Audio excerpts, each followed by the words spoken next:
Well, ladies and gentlemen, we're going to be doing a follow-up video today on a topic I spoke about a few days ago now surrounding the whole Nigel Farage Coutts bank closure situation. Now, for anybody that doesn't know about this story or not up to date with it, I'll briefly summarize it because it's actually very long-winded and there's a load of details to it. Essentially, Nigel Farage, a very controversial political figure to a load of people, had his bank account closed by Coutts around a couple of weeks ago now with no real explanation. He made a video exposing it all, and because there was no explanation, it led people for a couple of days to come up with their own theories as to why it happened. Was it because of this? Was it because of that? We then had a BBC business editor come forward and say it was because he didn't meet the financial threshold that Coutts want. How they got his financial details is another thing, but then they slowly backtracked after customers reached out to this BBC business editor saying, well, we've still got our accounts and we don't meet the financial threshold. So it was all very dodgy. However, Nigel Farage once again has blown the lid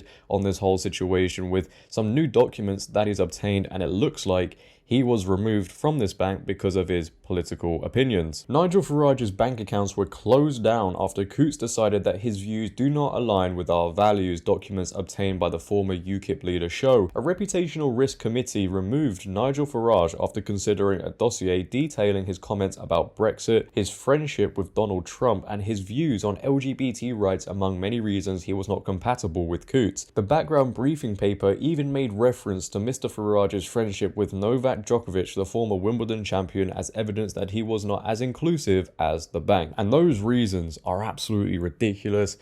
It is insane. And, you know, many people also hold the same views as Nigel Farage on things like Brexit and many other things. Does that mean they're going to go after them as well? Now, the Novak Djokovic thing may confuse a load of people, and I think it's because of the whole Australian controversy, you know, with Novak Djokovic refusing to take the and still going or attempting to go into Australia, and how he was vilified in the media for not taking the thing. So it's all very concerning, all very scary, and you would think when leftist liberals see this, right, they might be concerned and scared as well.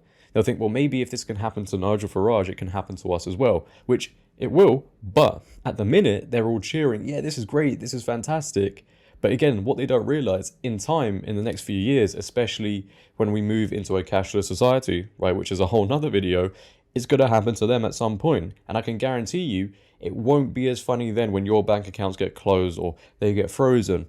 Actually saying that, by then they'll probably all cheer for it as well. Yeah, this is great, thank you so much, take my bank account away, freeze my account, take all my money if you want, I'm a very good citizen and I'll do what you want me to do.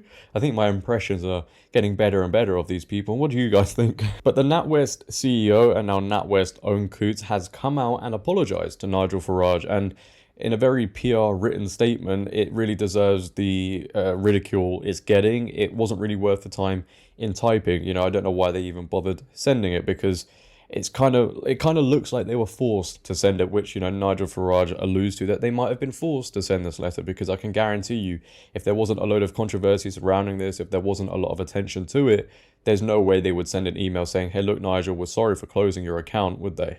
No. But it does seem like, whatever way you look at it, you know, NatWest are acting in a very draconian, tyrannical way, and Nigel Farage in a new video has come forward and absolutely destroyed the NatWest CEO, rightly so, because the whole apology was really garbage, if I'm going to be honest with you. Now, this clip I'm going to show you is quite long, but I don't want to edit it down because there is so much that is said that I want people to hear. So I'll play the clip and we'll discuss it a little bit afterwards. Take a listen. And I must say, the reaction from the Conservative government on this, if not much else, has been pretty extraordinary and very, very rapid.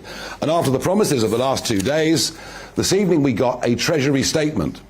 The government has stepped in to address fears that banks are terminating accounts because they disagree with someone's political beliefs. Banks will now be required to give people at least 90 days notice before closing an account, and crucially, they'll be required to spell out why they are terminating bank accounts. And the Economic Secretary of the Treasury, Andrew Griffith, who I have to say has been enormously helpful over the last few days, he says simply, and he's right, freedom of speech is a cornerstone of our democracy and it must be respected by all institutions. Well, hear, hear to that. Shortly after this, a letter was published. It was sent to me on email and then published more widely, and it comes from Dame Alison Rose, the Group Chief Executive Officer of the NatWest Group. Remember, this bank that has 19 million customers. Dear Mr. Farage, I am writing to apologise for the deeply inappropriate comments about yourself made in the now published papers prepared for the Wealth Committee. I would like to make it clear they do not reflect the view of the bank. I believe very strongly that freedom of expression and access to banking are fundamental to our society, and it is absolutely not our policy to exit a customer on the basis of legally held political and personal views. To this end, I would also like to personally reiterate our offer to you of alternative banking arrangements at NatWest. I fully understand yours and the public's concern that the processes for bank account closure are not sufficiently transparent. Customers have a right to expect their bank to make consistent decisions against publicly available criteria, and those decisions should be communicated clearly and openly with them within the constraints imposed by the law. To achieve this, sector-wide change is required, but your experience, highlighted in recent days, has shown we need to also put our own processes under scrutiny too. As a result, I am commissioning a full review of the Coutts processes for how these decisions are made and communicated to ensure we provide better, clearer and more consistent experience for customers in the future. The review will be reporting to me as NatWest Group CEO. Well, of course, in life it's always good to get an apology. So thank you, Dame Alison, for apologising. But I can't help feeling that the Treasury statement that preceded what you put out and what I've actually been told quietly, privately, is that you were forced into doing this by the Treasury. But the whole letter smacks of not me, Gov. Not me, Gov. I'm just the chief executive. Don't blame me for what the banks under my direct control are doing. When you say that this does not reflect the views of the bank, no, actually it does.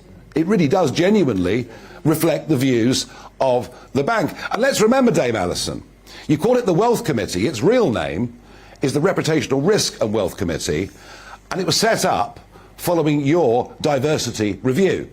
So it is in many ways actually your committee.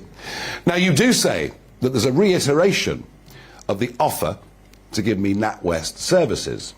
This offer was made verbally to me just before I went on air on GB News a couple of weeks ago.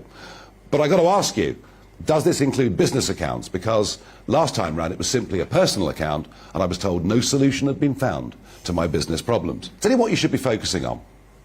The 10,000 people who formed together in a Facebook group of cancelled NatWest customers. That's where your focus should be. The outrageous, disgusting way in which you're making men and women who are going about their lives, trying to set up small businesses, you're making their life a complete and total misery. And that's where the focus should be. Oh, sorry, I almost forgot. On the 3rd of July, you were having dinner, sitting next to the BBC's economics correspondent, Simon Jack. And a funny thing happened, you know. At 10 o'clock the next morning, Simon Jack rang me.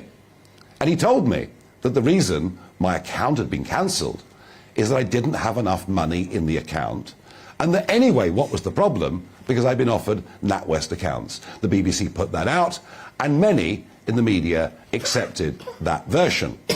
Mr. Jack, for some reason, seems to have gone to ground today and hasn't backtracked from it. Can I ask you, Dame Alison, was it you that breached my private client banking confidentiality? Was it you that told Simon Jack that?